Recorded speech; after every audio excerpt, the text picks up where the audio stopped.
My name is Chrissy Jensen, and I am here today to tell you about our Saint of the Week, Canadian-born Andre Bessette.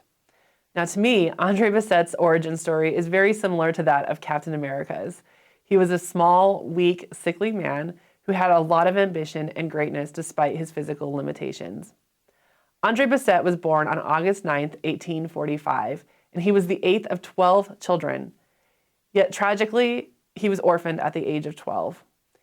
He tried many careers in his life. He tried to be a shoemaker, a baker, a blacksmith, and a farmhand. All of these things failed because of his poor health. So, in 1870, he decided to join the Congregation of Holy Cross. Now, the Congregation of Holy Cross was known for being teachers, and he was at a huge disadvantage as he was illiterate. But he came with a letter from his pastor saying, "I am sending you a saint." And so they took him in and allowed him to join their congregation. However, after 1 year of his novitiate, they asked him to leave as his poor health had affected his time there. But Andre Bessette was not a man who would give up very easily, and so he went to the bishop and asked the bishop for permission to join the Congregation of Holy Cross, and the bishop said yes. They gave him the humble job of being the doorkeeper at Notre Dame College in Montreal.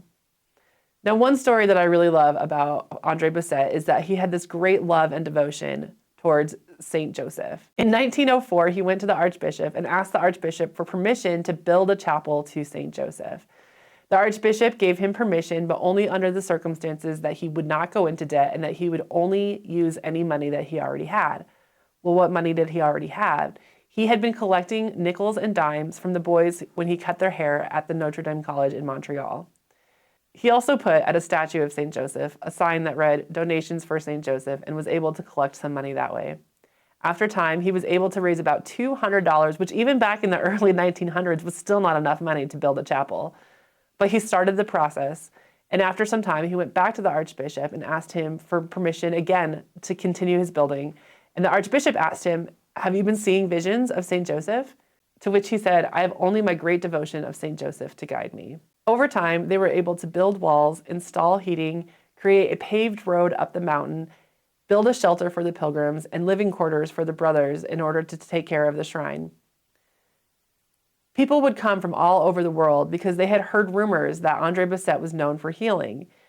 People would come and he would listen and he would smile and he would rub the oil of St. Joseph on their wounds. Over time, a pile of crutches, braces, and canes grew as people would abandon them as they left healed from their wounds. The chapel also grew. By 1931, there were walls, but there was no roof in the chapel. Brother Andre said, "Put a statue in the middle. If he wants a roof, he'll get one." It took 50 years, but they ended up completing the project. Sadly, Brother Andre did not live to see it completed. He had touched the lives of so many people that over 1 million people passed by his casket at his funeral. He died on January 6, 1937. The man who was known for being sickly and weak lived to be 92 years old. All of us are called to be great. John Paul II was called to be great by ending communism in Poland peacefully. Joan of Arc was called to be great by ending the 100 Years' War. Most of us, though, are called to be great in our small, common, ordinary lives. Brother Andre showed his greatness by simply collecting coins, buying materials, and building a chapel for St. Joseph. His small works yielded great results. Patient and steadfast in his works, it's not hard to hear him say Captain America's iconic line, "I can do this all day." Andre Bessette shows us that great devotion and consistent acts leads to a life of heroic virtue. If his ordinary life could lead to greatness, yours can too. This could be you.